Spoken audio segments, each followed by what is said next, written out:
Hello students, तो आज हम अपना नया पार्ट स्टार्ट करेंगे जिसका नाम है बड़ों की बातें। तो बच्चों, हमें बड़ों की बातें माननी चाहिए ना। तो इस पार्ट में भी एक बूढ़े आदमी की बात की गई है और उसके दो बच्चों की बात बारे में। तो देखते हैं उसके बच्चों ने उसकी बात मानी या नहीं मानी। तो इसके लिए तुम्हें चैप्टर पढ़ना पड़ेगा ना। तो चलिए स्टार्ट करते हैं। पिछले कई दिनों से बूढ़ा किसान मृत्यु शैया पर पड़ा था। जब उसे लगा कि अब उसकी सांस का तार टूट जाएगा, तब उसने अपने बेटों को बुलाया। तो एक बूढ़ा आदमी था, कुछ दिनों से क्या था, वो जैसे बेड पर ही पड़ा हुआ था, जैसे अभी मरने वाला हो। तो उसको लग रहा था कि अब उसकी क्या सांसें थमने वाली है, मतलब अब उसका टाइम नजदीक आ गया, वो मरने वाला। तो उसने क्या किया, अपने दोनों बेटों को अपने पास बुलाया। किसान बोला, बेटो, मैं अब 2-4 घंटे का मेहमान हूँ, मेरी बातें ध्यान से सुनना और जैसा मैं कहूँ वैसा ही करना।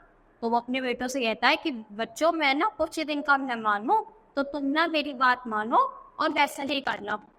तब मेरी आत्मा को शांति मिलेगी और तुम्हारे दिन भी चैन से कटेंगे। तो बोलता है कि अगर तुम मेरी बात मानोगे तो मेरी आत्मा को भी शांति मिलेगी और तुम्हारा जो आने वाला टाइम है वो भी आसानी से गुजर जाएगा। दोनों बेटे पिता के पास खड़े थे। बड़े का नाम रोहन और छोटे का नाम सोहन। तो उसके दो बेटे थे और दोनों क्या थे, अपने बाप के पास खड़े थे, पिता के पास खड़े थे। बड़े वाले का नाम था रोहन और छोटे वाले का नाम था सोहन। बड़ा बेटा अशिक्षित, घमंडी और अखंड स्वभाव का था।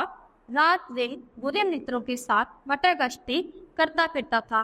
तो जो बड़ा बेटा था वो क्या था, वो अनपढ़ भी था, मतलब अशिक्षित, मतलब पढ़ा लिखा नहीं था, और घमंडी भी था और बहुत ही ज्यादा वैसा था, तो बदतमीज लड़का था पूरा। और पूरे दिन क्या करता था, अपने दोस्त के साथ मस्ती करता फिरता था।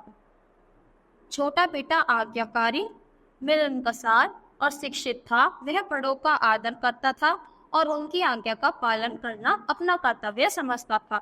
और जो छोटा बेटा था वो क्या था, बहुत ही ज्यादा आज्ञाकारी, मतलब अपने बड़ों की बात मानता था और पढ़ा लिखा भी था और क्या करता था, सबसे मिलजुल कर रहता था। और वो सोचता था कि अगर मैं दूसरों का वो करूंगा, बड़ों की बात मानूंगा, तो ये क्या है, ये मेरा कर्तव्य है और मुझे उसे क्या करना है, पूरा करना है। बूढ़े किसान ने अपने उपड़े सांसों पर काबू पाने के बाद उनसे कहा, मैंने पाई पाई जोड़कर भविष्य के लिए धन संग्रह किया। तो बताते हैं यार, जो पिता है उनके बताता है कि मेरी बात ध्यान से सुनो, मैंने ना अपनी पूरी जिंदगी से क्या किया, मतलब पाई पाई जोड़ के रखी है, बहुत मेहनत से पैसा जोड़ के रखा है। वह धन कलश में रखकर झोपड़ी के पीछे वाले खेत में दबा दिया। तो बोलते हैं कि वो सारा धन मैंने क्या किया, एक मटके में दबा के वहां रख दिया, पीछे झोपड़ी के पीछे वाला जो खेत है वहां पे मैं दबा दिया था। सही जगह मैं भूल गया हूँ, तुम दोनों भाई पता लगाकर उसे निकाल लेना और आपस में बराबर बराबर बांट ले। तो बोलते हैं कि जो मैंने वो था, मतलब जो भी धन था, वो रख तो दिया दबा के, पर मुझे एकदम जगह याद नहीं है कि मतलब मैंने किस जगह पे दबाया। तो तुम दोनों क्या करना, उसको ढूंढ लेना और जब तुमको वो धन मिल जाएगा, दोनों भाई आपस में बांट लेना। दूसरी बात, बगल के गांव का सेठ हमारी काले गाय मुंह मांगी रकम देने पर खरीदना चाहता है। तो दूसरी बात क्या बोली उसने, कि जो हमारे साइड वाले गांव का क्या सेठ है, वो हमारी गाय को खरीदना चाहता था मुंह मांगी उसमें, मतलब जितना भी हम मांगेंगे उतने ही पैसे देने को तैयार था। उसको क्या थी, हमारी गाय बहुत ज्यादा अच्छी थी, वो उसको खरीदना चाहता था। उसने बहुत प्रलोभन दिए लेकिन मैंने उसे गाय नहीं दी। तो उसने क्या किया, उसने बहुत कोशिश की पर मैंने उसे अपनी गाय नहीं दी। मैं गिड़गिड़ाया भी था क्योंकि गाय उसे बहुत पसंद थी।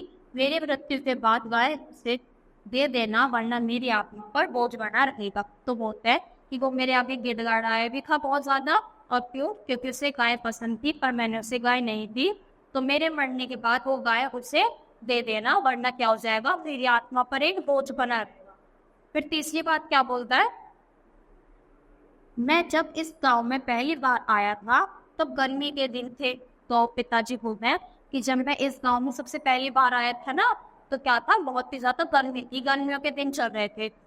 मैं प्यास से तड़प रहा था लेकिन मुझे कहीं भी पानी नहीं मिला। वह तो बोल रहे हैं कि जब मैं पहली बार गांव में आया था ना, तो मुझे बहुत ज्यादा प्यास लगी थी, मैं बहुत ज्यादा प्यासा था, लेकिन कहीं भी मुझे क्या था, पानी नहीं मिला था।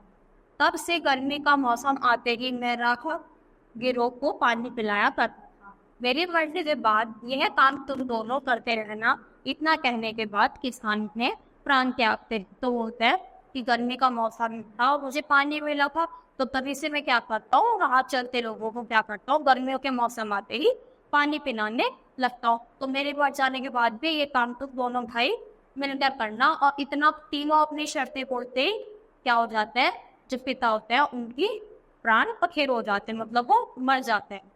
अपने पिता के क्रियाक्रम के बाद एक दिन सोहन ने प्रस्ताव रखा, भैया अब हमें पिताजी की अंतिम इच्छाओं को पूरा करना चाहिए। आओ पहले हम जमीन पे दबे हुए धन को ढूंढ निकाले, फिर आपस में बांट लेंगे। तो जैसे क्रियाक्रम हो गया पिता का, तो उनमें से छोटे वाला भाई बोलता है अपने बड़े भाई से कि भैया चलो अब हम क्या करते हैं, पिताजी की अंतिम इच्छाओं का पालन करते हैं।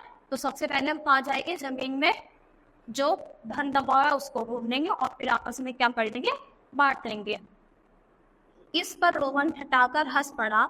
सोहन भाई मैं इतना मूर्ख नहीं हूँ, मैंने कथा कहानी में सुना है ठीक इसी तरह एक आदमी अपने बेटों से झूठ बोलकर मर गया था कि इसे खेत में धन दबा हुआ है। तो क्या कहता है, रोहन हंसता उसकी बातों पे और बोलता है कि मैं ना इतना भी मूर्ख नहीं हूँ जितना तुम समझते हो। मैंने एक ये सब ना कथा कहानी में सुना है कि इसके पापा ने उसको बोला कि ऐसे धन दबा हुआ है, और क्या करता है, ऐसी झूठ वूठ बोल के वो मर जाता है। उसके मूर्ख बेटे रात भर खेत खोदते रहे, लेकिन धन का कहीं पता न चला। यह उन्हें बाद में मालूम हुआ कि उनके पिता अपने निकम्मे बेटों से बंजर भूमि खुदवाकर उपचार बनवाना चाहते थे। तो बोलता है कि ये तो क्या था, और उनके बेटों ने क्या किया, पूरी रात खेत को क्या करा, पूरा खोद दिया, पर तुमको धन नहीं मिला। फिर बाद में पता चला कि जो उनके पापा था वो ये चाहता था कि जो ये बंजर जमीन पड़ी है ये क्या हो जाए, उपजाऊ हो जाए, मतलब यहाँ पर कुछ खेती हो सके। मेरे पिता की इच्छा भी कुछ ऐसी ही होगी। तो बोला है कि जो हमारे पिता है उनका भी कुछ ऐसा ही मानना होगा, तो मैं ये सब नहीं करूंगा, ना बाबा ना, मैं तुम्हारा साथ नहीं दूंगा। तो वो मना कर देता कि ना भाई ना, मैं तेरे साथ नहीं दूंगा, तुम जाओ जाओ, यदि तुम्हें धन मिल गया तो मैं अपना हिस्सा नहीं लूंगा। तो बोलता है कि जाओ तुम अकेले जाओ, अकेले ढूंढो, और अगर तुम्हें धन मिल भी गया तो वो सारा तुम्हारा, मैं उसमें से कुछ नहीं लूंगा, सारा धन तुम रख लेना। यह कहकर रोहन अपने हमारा दोस्तों के साथ घूमने चला गया। तो क्या कहता है कि सारा धन तुम ही रख लेना, मैं उसमें से कुछ नहीं लूंगा। और इतना कहकर रोहन क्या कर जाता है, अपने आवारा दोस्तों के साथ बाहर घूमने निकल जाता है। सोहन ने कुदाल उठाई, वह खेत खोदने लगा। खेत के 3 कोने खोदने पर जब उसे कोई कलश नहीं दिखा, तब उसे भी अपने बड़े भाई की बात सच लगी। तो क्या करता है, जो छोटा भाई होता है वो क्या करता है, मिट्टी खोदने के लिए ना लेके, जो उससे किससे फूटती है मिट्टी, जो कुदाल होता है, देखो ये दिखाई दे रहा है ना, तो इसको लेकर निकल जाता है। और उसने ना जैसे 4 कोने होते हैं, ये हमारा एरिया है तो ये भी कर दिया उसने, ये भी कर दिया और ये भी, पर उसको क्या होगा, इतना पार्ट करने के बाद कुछ नहीं मिला। तो फिर क्या लगता है, उसको लगता है कि कहीं मेरा बड़ा भाई सच तो नहीं बोल रहा था। तो उसको एक बार के लिए वो लगने लग रहा है कहीं सच कह रहा हूँ। फिर भी उसने खेत खोदना बंद नहीं किया, क्योंकि उसे अपने पिता की आज्ञा का पालन करना था। तो फिर भी वो क्या हुआ, रुका नहीं, और जो चौथे वाला था वहां पे भी खोदना स्टार्ट कर दिया, क्योंकि क्या करना था, उसे अपने पिता की बात का भी तो क्या करना था, आज्ञा रखनी थी ना, उसका पालन करना था। जरा दम जरा दम लेने के बाद युवी उसे कुदाल चलाई, खन की आवाज हुई, मिट्टी हटाने पर कलश दिखने लगा। तो अब की बार जब उसने ऐसे वो मारी तो वो किस में जाकर लगी, मटके में जाकर लगी, और उसे खन की आवाज सुनाई दी। तो जैसे उसने मिट्टी हटाई तो उसे क्या दिखाई दिया, एक कलश दिखने लगा। वह खुशी से नाच उठा। रोहन को जब धन मिलने की खबर लगी तब उसने बहुत पश्चाताप हुआ। तो देखो क्या हुआ, जैसे उसे वो कलश दिखाई दिया तो क्या हो गया, वो बहुत खुश हो गया और नाचने लगा। फिर जब उसके बड़े भाई को ये बात पता चली तो उसे क्या हुआ, बहुत ज्यादा पश्चाताप हुआ, मतलब अपनी बात का क्या हुआ, बहुत ही दुख हुआ कि मैंने ये नहीं करा, वरना ये धन भी मुझे मिल जाता। और उसने मना कर दिया था, तो सारा धन किसका हुआ, छोटे बेटे का। और बड़े बेटे को क्या मिला, कुछ भी नहीं।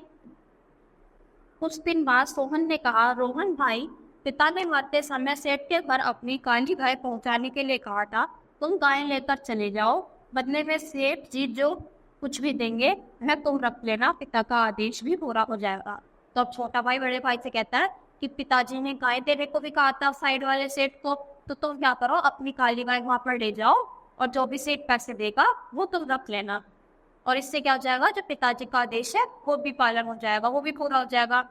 रोहन पहले से खारकाए बैठ लगा, उठकर बोला, जाओ जाओ तुम ये जाकर गाय दे आओ, वह कंजूस सेठ एक पैसा भी नहीं देगा, देने वाला इस बूढ़ी गाय का देख लेना, मैं इतना मूर्ख नहीं हूँ। तो बोलता वो वैसे ही गुस्से में बैठा था और बोलता है, जाओ जाओ तुम ही गाय दे आओ, मैं नहीं लेके जाऊंगा। क्यों? क्योंकि तुम्हें लगता है कंजूस सेठ इसका इस बूढ़ी गाय का 1 रुपया भी देगा? मुझे तो लगता नहीं है, जाओ तुम्हें लेके चले जाओ, मैं इतना ज्यादा मूर्ख नहीं हूँ। सोहन गाय को लेकर सेठ के घर गया। काली गाय को देखते ही सेठ बहुत खुश हुआ। तो सोहन क्या करता है, गाय को लेकर सेठ के घर चले जाता है और जैसे ही सेठ गाय को दिखता है वो बहुत ज्यादा क्या हो जाता है, खुश हो जाता है। उसने अपनी बेटी की शादी सोहन से करने का फैसला कर लिया। रोहन ने जब यह खबर सुनी तो हाथ मलने लगा। सुंदर पत्नी पाने का सुनहरा अवसर उसने खो दिया। तो क्या होता है, जब सेठ बहुत ज्यादा खुश हो जाता है और अपनी बेटी की शादी सोहन से करने का फैसला कर लेता है, मतलब अपनी बेटी की शादी सोहन से करता है। फिर यह खबर जब बड़े भाई को पता चलती है तो उसको क्या लगता है, बहुत ही ज्यादा दुख होता है और वो सोचता है कि मैंने क्या करा, इतना अच्छा मतलब इतनी अच्छी पत्नी पाने का अफसोस हो गया, अपने हाथ से जाने दिया। सोहन अपनी सुंदर सुशील पत्नी के साथ सुखपूर्वक रहने लगा। इधर रोहन ईर्ष्या से जलता रहता था। तो सोहन तो क्या था, उसके पास पैसा भी हो गया, उसको सुंदर बीवी भी मिल गई, तो क्या था, वो अच्छे से खुशी से रहने लगा। और दूसरी साइड जो हमारा क्या था, रोहन, वो ईर्ष्या से जलता रहा, उसके पास कुछ भी नहीं था, बस वो क्या था, अपने भाई से जलने लगा। इसी तरह बीत गए। एक दिन सोहन अपने भाई रोहन से बोला, भैया तुम्हारे लिए प्रायश्चित करने का एक अवसर और है। अपने बड़ों की बात ना मानने का परिणाम तो तुमने देख ही लिया। पिताजी ने गांव से बाहर मुसाफिरों को पानी पिलाने की बात कही थी। गर्मी का मौसम आ गया है, तुम पानी पिलाना शुरू कर दो, शायद इसी से तुम्हारी भलाई छिपी हो। तो क्या होता है, कुछ दिनों बाद क्या बोलता है, जो छोटा भाई होता है वो अपने बड़े भाई से पूछता है कि भाई अभी भी तुम्हारे पास एक लास्ट मौका रहता है, आखिरी मौका बचा है, जाओ अपनी गलती का क्या करो, पश्चाताप कर लो, तो क्या पता तुम्हारे क्या हो जाए, दिल तुम्हारे भी बदल जाए। पिताजी ने बोला था कि क्या बोला था थर्ड वाले में, कि जो राहत चलते हैं उनको गर्मियों के मौसम पे पानी पिलाओगे ना। तो बोलता है कि गर्मियों के दिन आ चुके हैं, जाओ आप पानी पिलाना स्टार्ट कर दो, क्या पता आपके क्या हो जाए, दिल बदल जाए। सोहन की बात सुनकर रोहन जलकर खाक हो गया और इतना ही सुनकर क्या हो गया, रोहन को बहुत ज्यादा गुस्सा आ गया। इसलिए सोचा, मुझे मिट्टी का माधो समझता है, खुद तो मौज कर रहा है और मुझे लू गर्मी में मुसाफिरों को पानी पिलाने की सलाह दे रहा है। तो सोचा कि खुद तो इसने मजे कर लिए और मुझे क्या करना है, गर्मी में पानी पिलाने को बोला, इतनी चलती है। जब उसने साफ मना कर दिया, जब फायदे की बात थी तो खुदबाजी मार ली और अब बेकार करने की बात आई तो मुझे कह रहे। तो बोलता है कि जब फायदे की बात हुई तब तो सारा पानी खुद कर लिया, और अब लोगों की बेकार करने की बात आई, मतलब इतनी हो पे पानी पिलाने की बात आई तो मुझे कह रहे हो। जाओ जाओ, मेरे पास इन फिजूल कामों के लिए वक्त नहीं। तो बोलता है कि जाओ जाओ तुम ही करो, मेरे पास इतना टाइम नहीं है कि मैं फालतू में लोगों को पानी पिलाऊंगा। रोहन अपने पिता की सारी इच्छाएं पूरी करना चाहता था, इसलिए उसने स्वयं राहगीरों को पानी पिलाना शुरू कर दिया। तो जो सोहन था वो क्या था, अपने पिता की बात का मानना चाहता था, तो उसने पूरी कर ली थी। तो तीसरी शर्त पूरी करने के लिए वो निकल जाता है खुद ही राहगीरों को पानी पिलाने के लिए। एक दिन चलती दोपहरी में एक घायल राहगीर उधर से गुजरा। उसने इशारे से पानी मांगा और गिरकर बेहोश हो गया। तो जब वो पानी पिलाने जाता है तो उसको क्या दिखता है, एक इंसान दिखताते हुए, तो क्या करता है, वो बहुत ही ज्यादा ऐसा थका आता है और ऐसे इशारे करके पानी मांगता है और क्या करता है, इतना बोल के बेहोश होकर गिर जाता है। सोहन उससे छाया में ले गया, होश में आने पर उसे पानी पिलाया और घर पे ले जाकर उसकी मरहम पट्टी की। तब तक वह स्वस्थ नहीं हो गया, तब तक उसकी सेवा करता है। तो क्या किया सोहन ने, उनको पहले तो छाया में लेके गया और फिर उनको क्या हुआ, जब तक होश नहीं आया अपने घर ले गया और जब तक वो ठीक नहीं हुए तो क्या करी, उनकी मरहम पट्टी करी, मतलब उनको देखभाल करा, और जब तक वो स्वस्थ नहीं होगा उनकी क्या करता रहा, सेवा करता रहा। स्वस्थ होते ही वह अनजान राहगीर चला गया, लेकिन दूसरे दिन लौट आया। तो जैसे ही वो ठीक हो जाता है चलता हुआ आदमी, तो क्या करता है, वो अपने घर वापस चला जाता है, पर अगले दिन वापस आता है। इस बार वह पहले जैसा घायल और असहाय नहीं लग रहा था। वह राजसी पोशाक पहने घोड़े पर सवार एक वीर पुरुष था। तो अब की बार वो कैसा आया, ऐसा गरीब सा इंसान नहीं आया, अब की बार तो राजाओं वाले कपड़ों में आया। पोशाक मतलब क्या होता है, अच्छे कपड़े होते हैं। तो राजा वाले कपड़ों में आया, किस पे बैठ कर, घोड़े पर सवार होकर। वह एक राजा था। तो क्या था, वो कोई महाराजा थे।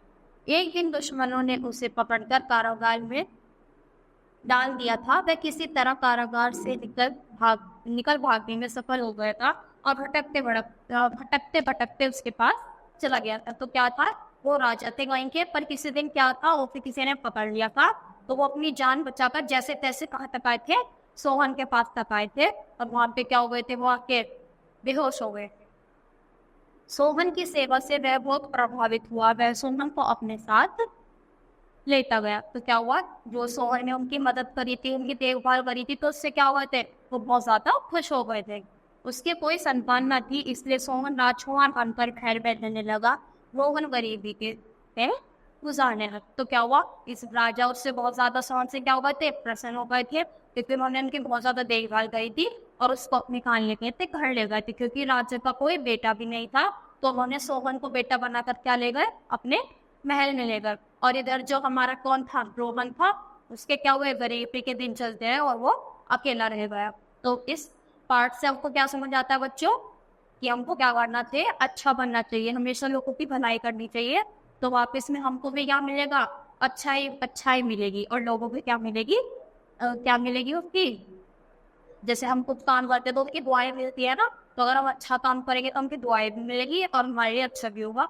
और अगर हम रोहन की तरह क्या रहेंगे, किसी से बात नहीं करेंगे और घमंड दिखाएंगे, तो हमारे साथ कभी भी अच्छा नहीं होगा। तो आई होप आपको ये चैप्टर समझ आया होगा और ये कहानी भी अच्छी लगी।